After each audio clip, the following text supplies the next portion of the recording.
Hola, buenas tardes y bienvenidos a otro episodio de Charlas con Juan, este espacio informal donde cada 15 días nos reunimos con un líder de la protección física de los materiales radiactivos en nuestra región para compartir un poco de las experiencias que cada uno tiene en este sector. Hoy vamos a hablar de un tema muy interesante y alrededor del cual hay muchos mitos y creencias diferentes, y es el tema de los costos a la salud como consecuencia de la pérdida de control sobre los materiales radioactivos. Esto es un tema donde, como les dije, hay muchos mitos, desde el mito de Homero Simpson, pues siendo radioactivo, iluminándose por todas partes, caminando, o la creencia de que todas las fuentes radiactivas son las mismas y el efecto es el mismo. Y para este tema tan interesante les tengo una invitada muy especial. Ella es médico y magíster en toxicología de la Universidad Nacional de Colombia y profesora universitaria y especialista en atención médica en emergencias radiológicas. Su nombre, Brigitte. Brigitte, bienvenida a Charlas con Juan. Bueno, pues muy buenas tardes, Juan, y muy buenas tardes a todas las personas que nos acompañan en la tarde de hoy. Gracias, Brigitte. Me contaste que estamos haciendo mucho frío donde estás, ¿no? Está haciendo frío donde estoy, por eso estoy con chaquetica y todo.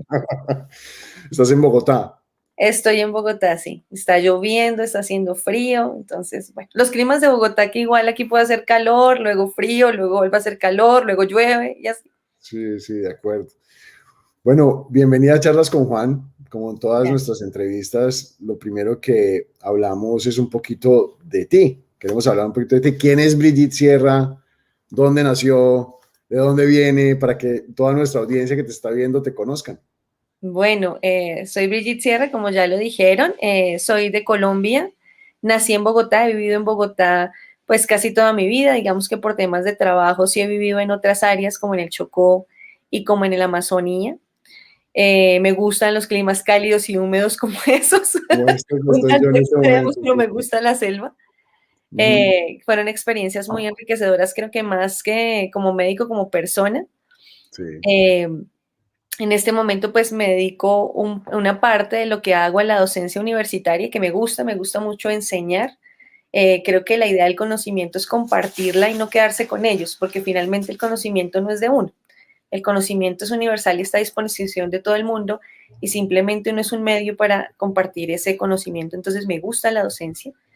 sí. En Pero cuando estabas en el Chocó y en la Amazonía era porque estabas haciendo práctica. el Chocó fue mi año rural, bueno, Rural. mis 6 meses rural, porque es una zona roja. Sí. Y cuando, o sea, zona roja, me imagino que hay personas que de pronto De no conocen violencia. el Sí, término, de orden exacto, son público. zonas de violencia, donde hay presencia de grupos de guerrillas, paramilitarismo, los dos en el Chocó. Y ahí hice mi año rural, que es como el año de servicio social, que es posterior a que uno se gradúa, entonces uno hace una práctica con estas comunidades que tienen unas necesidades importantes de salud. Entonces, ese año rural o esos 6 meses realmente los hice en el Chocó, cerca de Quibdó, y luego me fui a trabajar a Leticia. Ya había hecho una parte de mi carrera en Leticia, entonces me gustó el clima, me gustó la zona, me gusta la selva, me gusta andar por la selva. Entonces, era también un poco aventura. Claro. Y ahí trabajé otro tiempo más, trabajé 2 años más en Leticia. También lo que les decía, una de las fortalezas o de las cosas que uno aprende aquí no es tanto que uno se haga mejor médico, tal vez uno se hace mejor persona y conoce de primera mano cómo es su país, ¿sí? El país no es Bogotá, ¿no? El país no son las grandes ciudades. De acuerdo, totalmente. Eso es una experiencia fabulosa. ¿Y por qué o cómo empezaste a interesarte por este tema de la radiación ionizante y de sus efectos? ¿Cómo fue eso?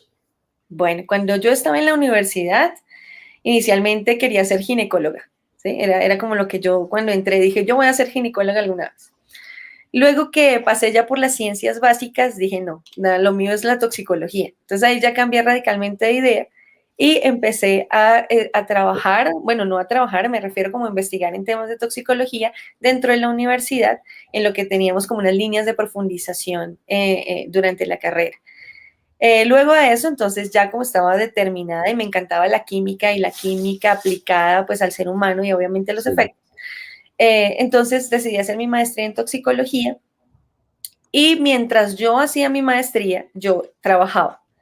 Y trabajaba en un hospital que está en una de las zonas más difíciles de Bogotá, que es lo que conocemos como Ciudad Bolívar. Es una zona con problemáticas sociales, es una zona violenta. Sí, Y yo trabajaba en cirugía, ¿sí? Trabajaba ok, como haciendo ayudantías quirúrgicas.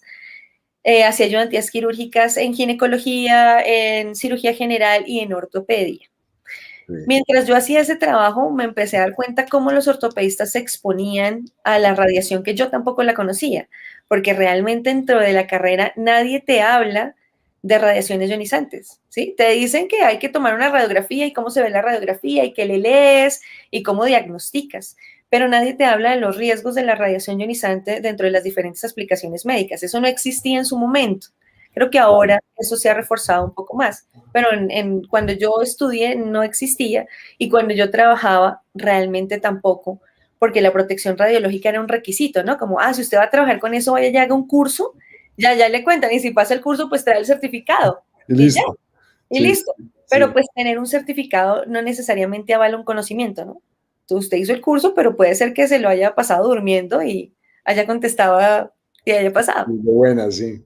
Exacto. Entonces era eso. Y yo veía cómo ellos se exponían. Teníamos un equipo, un fluoroscopio que se le decíamos el Chernobyl, porque el equipo sonaba, el Sí. equipo traqueteaba, ¿no? Hacía taca, taca, Ajá. taca, taca. Y entonces, y se apagaba. ¿Ah, sí?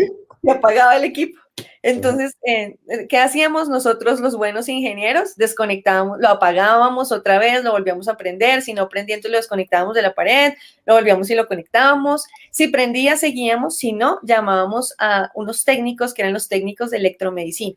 Electromedicina venía también con su sapiencia suma, lo apagaba, lo prendía, lo desconectaba, lo volvía a conectar y cuando todo funcionara, pues seguíamos la cirugía. Ya la cirugía. Entonces yo veía eso y yo decía, esto hay algo que no está bien aquí falta algo. Ajá. Entonces ahí me empecé a interesar por las radiaciones ionizantes y como estaba haciendo mi maestría, entonces decidí irme por los efectos toxicológicos de la radiación ionizante, de tal suerte que hice mi tesis sobre los efectos sobre el ADN que tenía la radiación en ortopedistas. Ah, interesantísimo. Entonces así fue como llegué a la radiación ionizante. Pues yo quisiera como empezar esta charla un poquito, nosotros pues no sabemos mucho del tema y por eso, me disculpará si algunas de las preguntas no son pues, digamos que con lenguaje específico que es, pero eh, independientemente cuál sea el suceso iniciador de una exposición a la radiación, así sea un incidente o así sea una retirada no autorizada de un material o un sabotaje, siempre van a haber consecuencias a la salud, ¿no? Entonces, yo quisiera que empezáramos un poquito preguntando, que nos contaras cuáles son las consecuencias para una persona que retira una fuente radiactiva de alta peligrosidad, es decir, por ejemplo, una fuente de categoría 1, como un cobalto 60 que se usa en radioterapia. ¿Cuál es esa consecuencia para la persona? ¿Cómo se ve eso? ¿Cómo se entiende esa consecuencia? Bueno, igual aquí siempre hablamos y siempre tenemos en cuenta los principios de protección radiológica, ¿no? Entonces tenemos en cuenta la distancia, el blindaje, el tiempo. Sí, Dependiendo de estas cosas, las exposiciones serán diferentes, ¿no? Y de la actividad de la fuente también, que esa sería una adicional cuando hablamos de fuentes ya sea selladas o abiertas. Entonces, todos estos factores van a generar que la exposición a esa persona sea distinta, ¿cierto? Que tengan una carga de radiación o una exposición a la radiación mayor o menor. Dentro de los efectos esperados, cuando es de manera aguda, cuando son dosis altas, por ejemplo, esto que estamos hablando de una fuente que realmente tiene una peligrosidad, como su nombre mismo lo indica, ¿cierto? Que tiene una peligrosidad alta, podría pasar que esa persona sufriera una toxicidad por radiación o también conocido como síndrome de radiación aguda. Por ejemplo, Lo otro, también dependiendo del tamaño de la fuente, que sucede más con fuentes industriales, que son pequeñas, son como unas lapiceras, como unas guayas metálicas, que a veces la gente no las conoce y las guarda y por eso han habido accidentes varios. Ahí podríamos tener, por ejemplo, una exposición cutánea, un área de la piel que está expuesta, donde se guarda, o si se toca o si se mantiene en la mano. Y podríamos estar hablando de un síndrome de radiación cutánea, por ejemplo, como esos síndromes, digamos, importantes que pueden llegar a afectar la salud e incluso ser mortales, ¿no? Los dos pueden ser mortales. Y también adicional a eso, no solamente está la exposición aguda y las consecuencias agudas o inmediatas, sino las consecuencias a largo plazo y las secuelas que eso pueda tener. Entonces, en ese caso podríamos estar hablando de el riesgo de tener alguno de esos dos síndromes, Mucha, sobre todo la radiación aguda. mucha gente piensa que un paréntesis, mucha gente piensa que si yo estoy expuesto a la radiación, yo voy a quedar radioactivo. Es Okay. decir, que yo me irradio y entonces yo soy radioactivo y entonces voy caminando y yo estoy contaminando a otra gente. ¿Cómo es esto? Para que nos cuentes un poquito. ¿Este es un mito? ¿No es? Bueno, digamos que es un mito en la medida que no nos hacemos radiactivos, ¿sí? Si la radiación incide sobre nuestro organismo, incide esa energía. Entonces, esa energía pasa, interactúa con nuestras células, pero no se contiene en las células, no se contiene en esa materia, por lo tanto, pues no nos haríamos radioactivos. Es como calor que pasa a través de tus Exacto, células. como calor, como una energía, como la luz, ¿no? Si aquí Sí, yo tengo una luz que está incidiendo en mi mano, pero pues si yo pongo la mano debajo de la mesa, pues la mano no ilumina, claro, claro, ¿no? claro. Porque De esa acuerdo. energía simplemente ya hizo su contacto y ya pasó. Esto pasa igual con la energía de las radiaciones. Ya otra situación es, por ejemplo, pacientes que se les introduce un medio que es radioactivo en su organismo. Tienen el medio dentro de su organismo. Y al tener Claro, ese medio, pues ese medio va a seguir emitiendo. Entonces, pues si yo voy para allá, voy a emitir allá. Si voy para allá, voy a emitir allá. claro, Pero claro, igual, claro. no significa que yo sea radiactivo, que mis células sean radiactivas. Es un elemento radiactivo que está en el interior.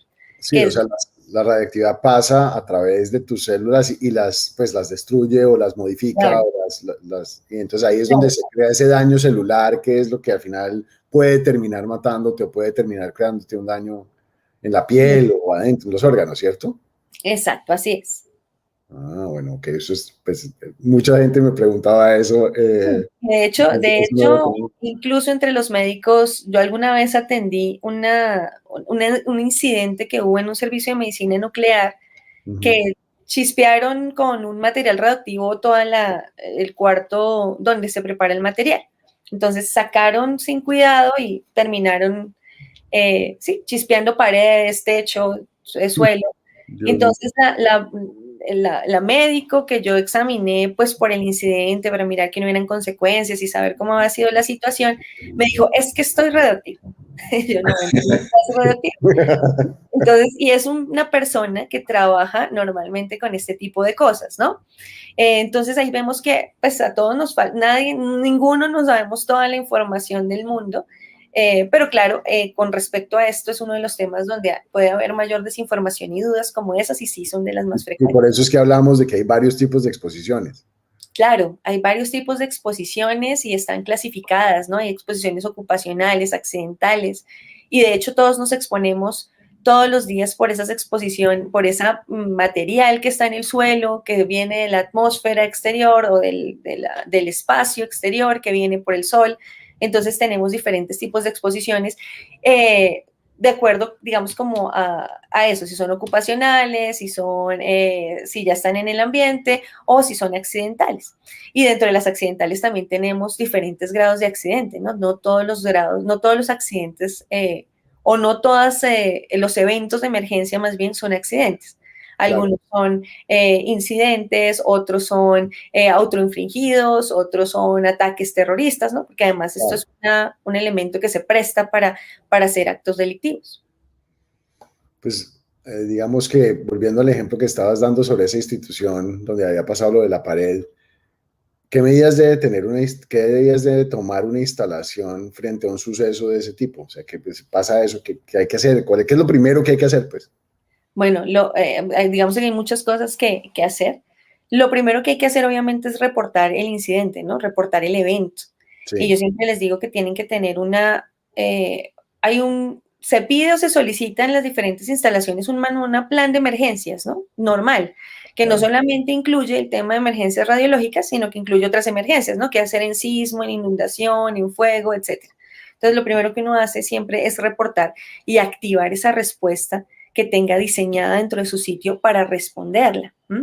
Entonces, aquí en este caso, ¿qué es lo primero? Y que fue lo que ellos hicieron, avisaron. Lo que pasa es que cuando dan la respuesta, llega todo el mundo, ¿no? Entonces llega Y claro, llegan uno ahí. dice, oh, ¿y aquí qué ha pasado? Entonces ya entró, ya se contaminó. Y el otro dice, bueno, yo limpio, y entonces ya entró, ya se contaminó. Entonces, ese tipo de cosas, que es lo que yo les digo, si no solamente se planifica, sino que adicionalmente no se hacen simulacros, ¿sí? Entonces, ¿qué pasa si lo regamos? Ah, bueno, entonces usted va a llegar, va a hacer esto, lo vamos a limpiar de tal manera, los residuos los vamos a botar aquí. ¿Cuándo tenemos que pedir asistencia de otras áreas de nuestra empresa o de nuestro hospital, si estamos hablando de un emplazamiento de salud?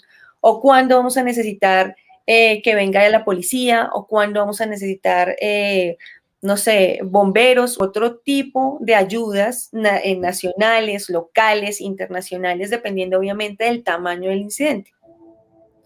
Oye, Entonces, todas esas cosas se deben hacer, pero lo primero siempre es avisar, alertar y activar nuestro sistema de emergencia que debe estar probado. O sea, uno debe probar que si puso gire a la derecha que encuentra en la salida de emergencias, claro, debe haber una salida de emergencias y la salida de emergencias no debe tener un candado cuya llave solo la tenga el vigilante que no vino hoy. total. Eso es bien importante. Pero en general, yo me imagino que todo es caso por caso, pero en general, si pasa algo así en una instalación, lo primero es activar ese protocolo, esos protocolos, ¿cierto?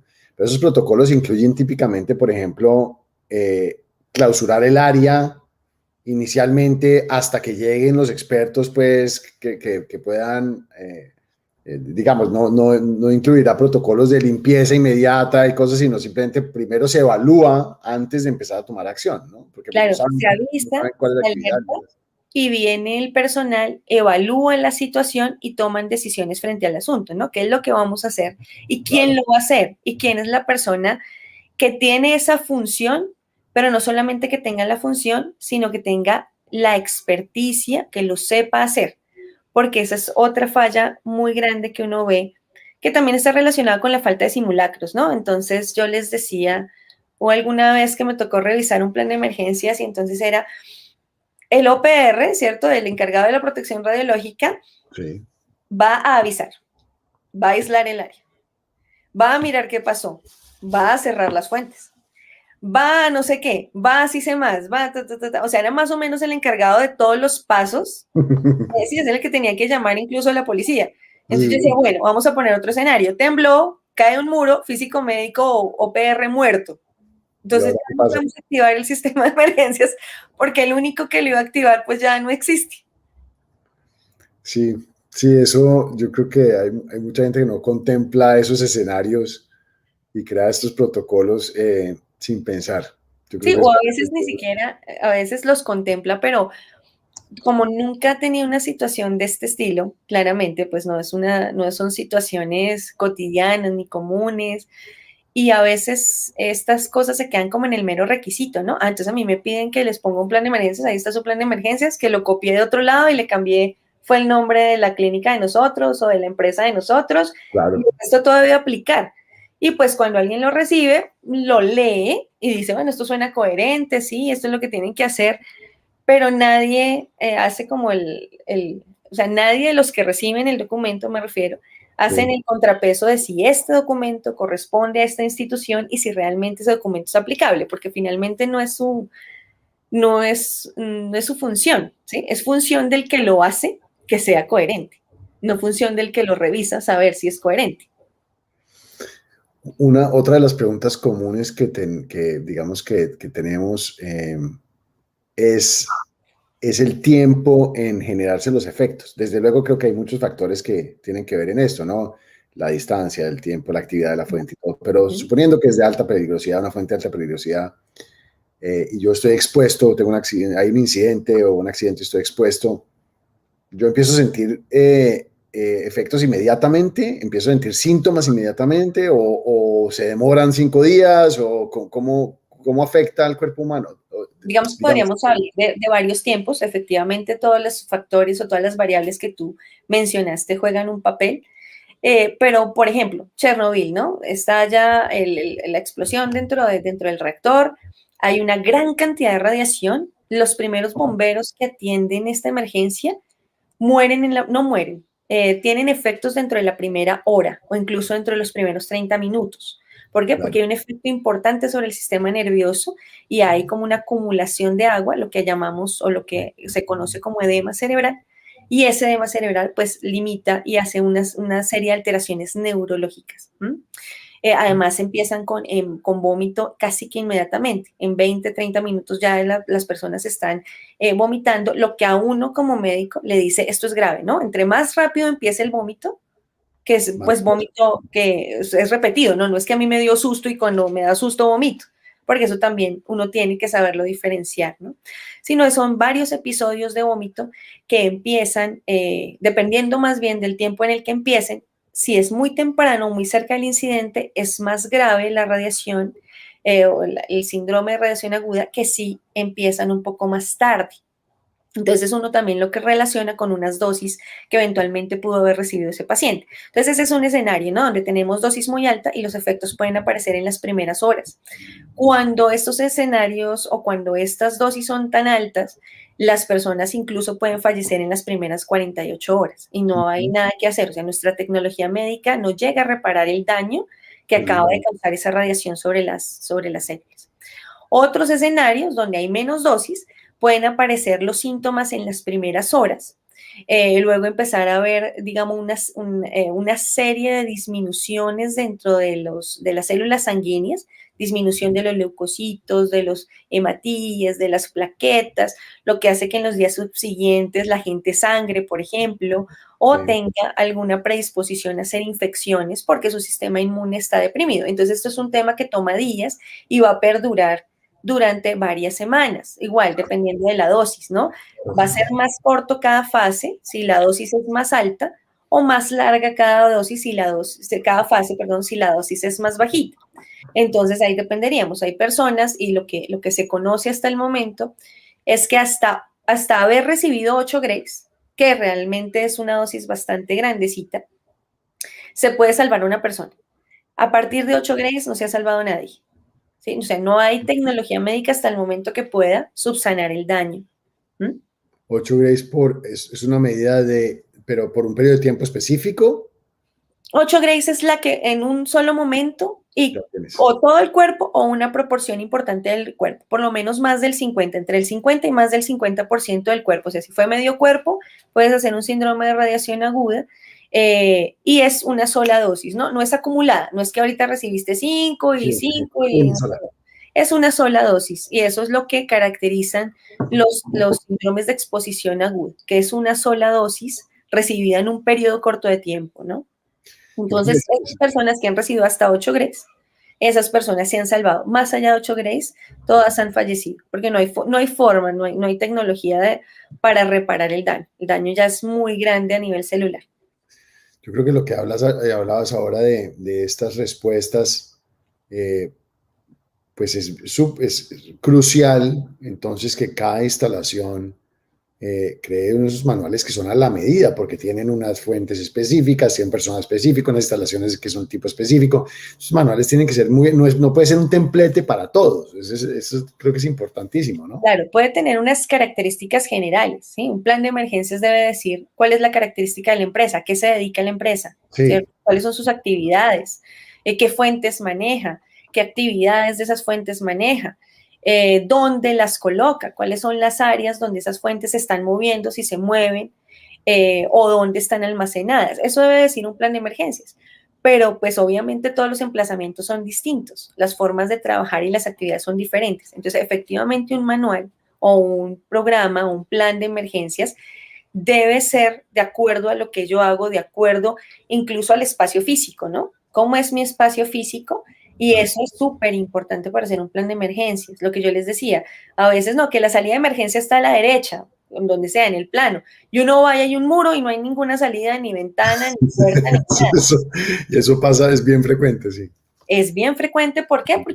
Porque muchas cosas quedan en el escritorio. Entonces nadie se para del escritorio a verificar que eso que yo estoy diciendo acá, que estoy planteando en un documento sea real. Nadie verifica si no hacen, por eso yo les digo, no le tengan miedo a los simulacros. Los simulacros finalmente van a poner en práctica su plan y si hay que echarlo para abajo, lo echa para abajo. Claro, Pero y no esto es el tiene, momento de la emergencia, que es que el plan no servía y nos morimos todos aquí.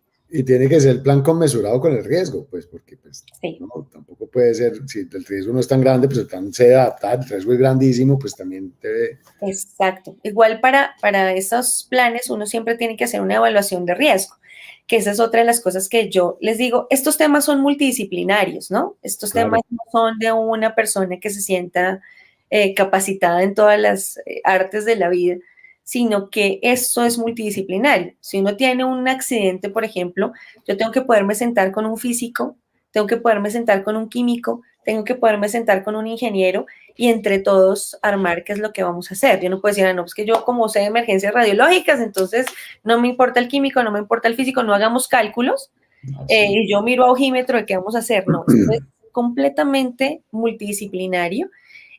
Los OPRs no tienen por qué saber de respuesta de emergencias. Los OPR puede que sean brigadistas, pero un brigadista es un primer respondiente que tiene un conocimiento básico para hacer ciertas actividades, pero yo tengo que saber que tengo que llamar al bombero, que el bombero va a tener otras actividades y otras acciones dentro de mi emergencia, ¿cierto? Y estará el médico que va a atender el paciente que tiene unas actividades completamente distintas, pero yo no llamo al médico para que me rescaten los pacientes, o no llamo al médico para que me encierre la fuente, o no, ¿sí? Claro. Entonces, cada cual debe tener su función y efectivamente estos planes deben tener una evaluación de riesgo y dentro de esa evaluación de riesgo yo miro mis escenarios posibles y el peor escenario posible, ¿no? No el peor escenario imposible, ¿no? Cae meteorito con material radioactivo, Sí, eh, sí, sí. pues sí, Sí. pues o sea, podría pasar, pero si cae el meteorito no creo que ninguno pueda alcanzar a hacer ninguna respuesta a emergencia. Estas son las famosas evaluaciones de seguridad, ¿no? Eso tiene evaluación de seguridad, claro. Dentro de los componentes de las evaluaciones de riesgo hay un componente de la seguridad, ¿no? ¿Cuáles son mis barreras? ¿Cuál es la mitigación que yo estoy haciendo? ¿Cómo estoy evitando el riesgo? Eso incluye alarmas, incluye puertas, ventanas, pasillos, todo el componente físico, claro, lo incluye porque ese componente físico puede en un momento dado proteger la instalación o ser un peligro para la instalación. Entonces, también he visto lugares donde la disposición de la infraestructura está tan mal hecha que es un caldo de cultivo para el desastre, o pues no para el desastre, pero sí para los incidentes al menos. Claro. Una, yendo para otro tema un poquito, pues digamos que en la misma línea, ¿cuánto puede, si una persona se irradia digamos, con una fuente o si es una radiación aguda, cuánto pueden ser los costos para mitigar eso, para tratar a una persona que esté irradiada? O sea, ¿cómo funciona esta parte del proceso del tratamiento? ¿Es un tema costoso, sencillo, es complejo? Es complejo, es costoso, porque obviamente tiene que tener unas entradas por urgencias, una serie de seguimientos del laboratorio que se hacen periódicamente en el día varias veces, porque hay que hacer unas curvas con relación a cómo se está disminuyendo, cómo va en caída el sistema inmune, por ejemplo. Entonces eso se hace secuencialmente, se hacen diferentes muestras biológicas, hay que aislarlo. A veces uno en este tipo de pacientes lo que considera es que es mejor colocarlos en una unidad de cuidados intermedios, no necesariamente porque esté tan grave, sino porque hay que hacer un seguimiento muy cercano, ¿no? Entonces ya una unidad de cuidados intermedios ya diariamente puede estar generando un costo alto. Y son pacientes que no van a salir en 5 días. Son pacientes que pueden durar 20 días por bien que les vaya, o incluso 3 meses, 4 meses, 5 meses, hasta 6 meses, que son como los casos más graves, los que han tenido dosis más altas, 8 grays, 6 grays. Esas personas pueden durar hasta 6 meses hospitalizados Ujú.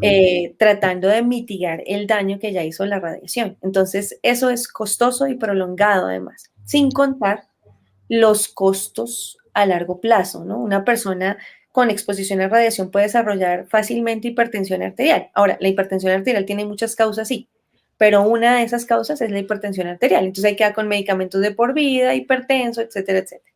Entonces también no solamente es el costo económico, sino también el costo sanitario o el costo para la vida de esa persona. Pues ya va a tener una incapacidad y puede llegar a tener alguna invalidez, dependiendo obviamente el grado de lesión o el tipo de lesión del que estemos hablando. Claro. Y esto sin contar obviamente los costos de descontaminación del sitio, de remediación del sitio, los costos para la instalación Bueno, y para ahí hay otros costos. Entonces están los costos en el trabajador, que pues obviamente son necesariamente obligación de una empresa, ¿cierto? Necesariamente del sistema, porque pues el trabajador está contratado para eso, entonces su exposición se deriva de su labor, no es algo que haya querido hacer, sino que se deriva de su labor.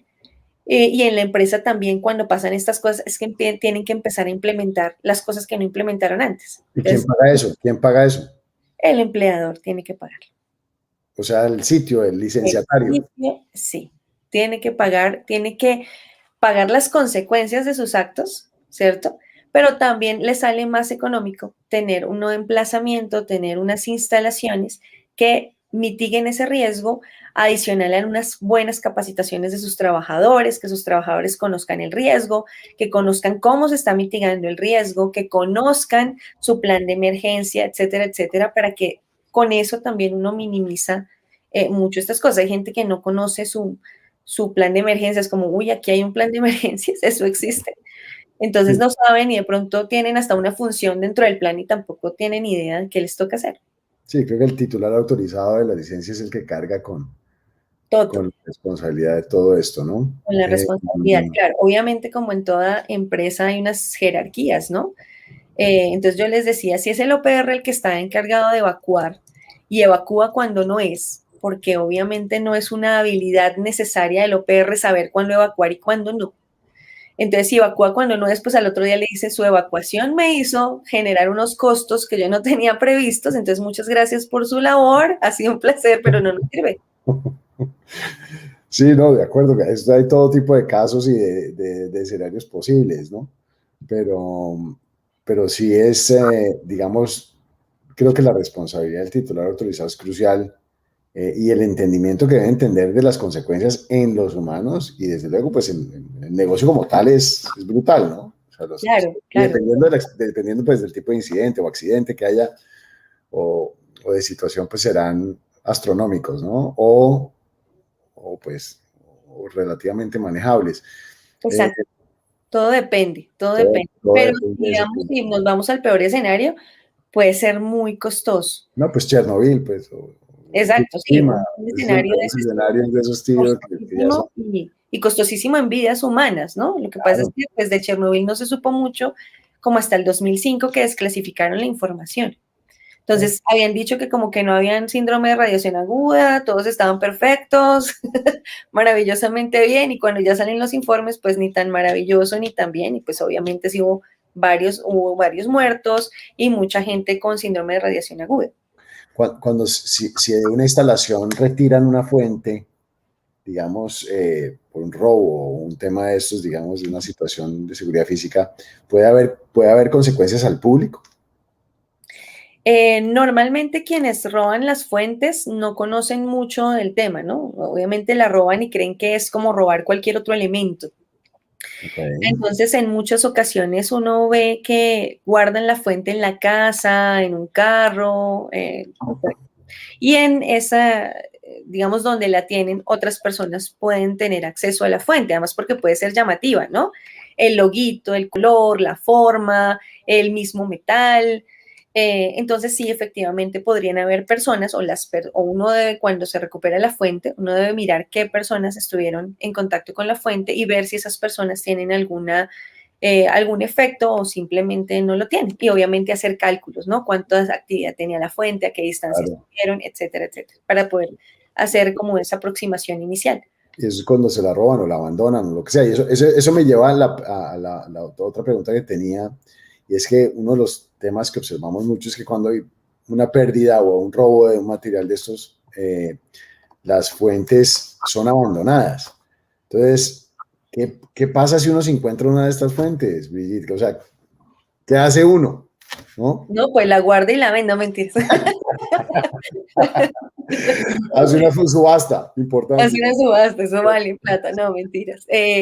Hay que obviamente avisar a las autoridades y yo siempre les digo, incluso a los que trabajan en esto, que puede sonar muy tonto decir cómo es el símbolo de la radiación, qué colores tiene, pero es que hay gente que no conoce el símbolo de la radiación, así de sencillo, puede ser como cualquier otro símbolo al que no le han prestado importancia. Claro. Entonces, cuando se vea ese símbolo de la radiación, o ante un paquete que no sabemos qué es, siempre hay que alertar a las autoridades, ¿no? Y que ellos vengan, hagan la evaluación del paquete y ya ellos se encargarán de hacer su función. Pero siempre Pero me retiro, o sea, pero si yo me ah, lo claro, encuentro y veo el símbolo y lo reconozco, me alejo. me alejo, no Me lo alejo, toco, ¿cierto? no lo No me lo toco. llevo, no lo levanto. Si tengo la posibilidad de que no se acerquen otras personas, pues ayudo también a levantar ese cerco, ¿no? Y doy aviso de que nadie se acerque allí y aviso a las autoridades para que vengan pues lo más pronto posible. Pero No, no cojo la efectivamente fuente y empiezo no a lo mirar el toco, loguito, a ver si leo la letra chiquita, a ver nada, dónde está hecho. No, no exacto, cojo nada no. de esa vaina. No Y lo ese recojo, no lo levanto. no lo toco. Bueno, eso es una, si tiene el logo. Lo otro es que si eventualmente encuentro un paquete y lo levanto y es un paquete pesado o que no lo puedo levantar, déjelo quieto y retírese inmediatamente también, porque eso puede pasar, ¿no? Una Claro. caja y está pesada, entonces de pronto no se ve el logo, porque hay, no sé si recuerdan o saben de un incidente que fue en Cochabamba, donde hicieron una radiografía industrial Sí. y no tenían cómo devolver la fuente, entonces dijeron, pues móntenla en la flota y la manda, y aquí se la recibimos. Ajá. Entonces la metieron entre una caja de cartón y se fue entre una flota. Lo que pasó fue que el pigtail, sí, la fuente se quedó por fuera, no la sellaron bien y Ay, la no. fuente quedó por fuera y eso ocasionó un incidente, además porque eran como 4 horas de camino hasta llegar a la empresa y se fue en una caja de cartón así, lo más coloquial del mundo. Entonces esas cosas no, Agarrada con cabulla y una gallina al lado. tal cual, Sí, sí, tal sí. cual. En flota y todo el rollo, y bueno, no hubo, digamos, efectos mayores, porque pues la gente, no hubo nadie que estuviera tan expuesto a la fuente, pero la fuente sí estaba en los maleteros laterales de las flotas, donde arriba pues se sienta uno, ¿verdad? Entonces Claro. ahí quedó la fuente generando exposición durante todo el trayecto pues todo el trayecto del viaje. Qué susto. Entonces esas cosas pueden pasar. Puede ser que uno no vea el logo, pero si es algo pesado o de hecho un paquete del que se desconozca, siempre habrá que llamar a las autoridades y no tocar absolutamente nada. Y En, pero si uno no sabe, desde luego uno no sabe la actividad del paquete, ¿cierto? De la fuente. claro. ¿Cuál sería? Tú dices aléjese, pero ¿cuál es una distancia prudente si uno no sabe?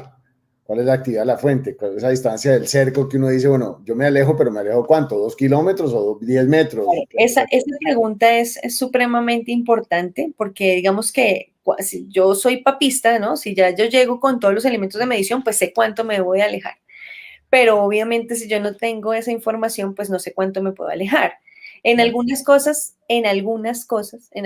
casos, 3 metros podría ser suficiente, pero eso no es, digamos que de eso sí no hay una, em, digamos, como una medida estándar que diga, no, aléjate 3, 4 metros, 5 metros, 6 pasos, 10 pasos, no.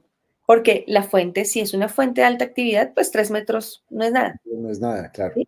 Entonces, aléjese todo lo que pueda. Aléjese todo lo que pueda, incluso hasta uno podría decir que una cuadra de por medio, o sea, deje el paquete allá, digamos que espere a que lleguen las autoridades, de pronto si hay una pared o algo, hágase detrás de la pared, o sea, siempre buscar O como ponga la suegra enfrente. si no Cualquier la cosa. quiero usted verá. Sí, sí, cualquier cosa. Mira a ver qué Sí. pasa.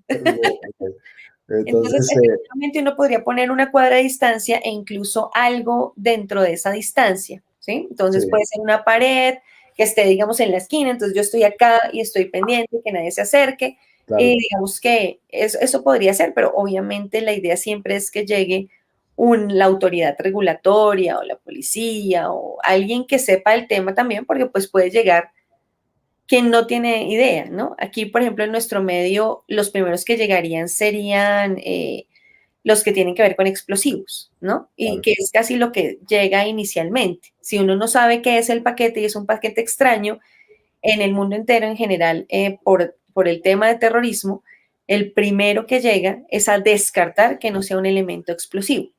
Una vez descarta que no es un elemento explosivo, entonces se empieza a direccionar qué tipo de material peligroso es. Entonces, si ya es un elemento radioactivo, pues ya harán toda la recolección del elemento. Aquí tengo una pregunta que nos hacen y es que entendiendo pues que uno no queda radioactivo, pero la pregunta es, ¿la ropa queda radioactiva? Entonces, tampoco va a quedar radioactiva, puede quedar contaminada, que son dos cosas diferentes, ¿no? La contaminación es la presencia de un material donde uno no quiere que esté. Entonces vamos a pensar como en los polvitos de Johnson's, no sé, los taquitos Johnson's. Sí.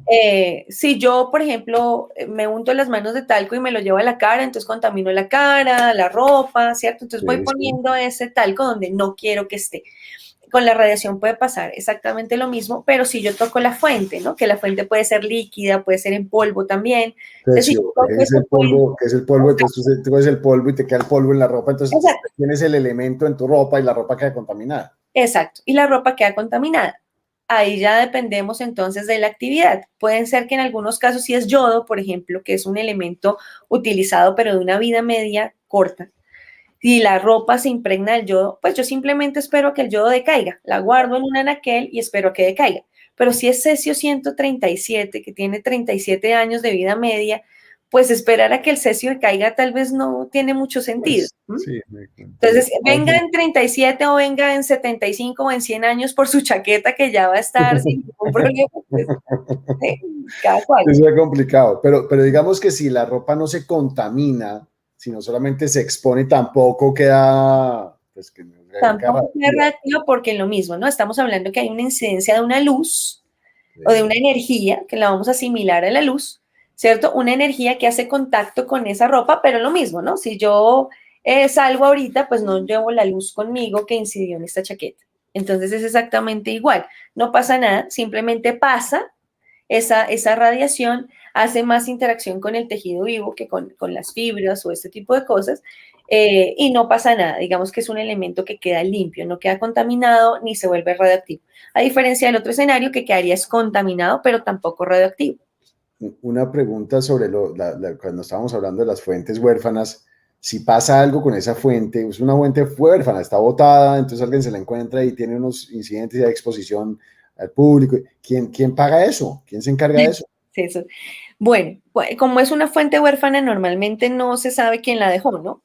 Sí. Pero en algunos países hay formas de rastrear el culpable. Entonces, básicamente, si se puede rastrear el culpable, sería él quien corriera con el gasto.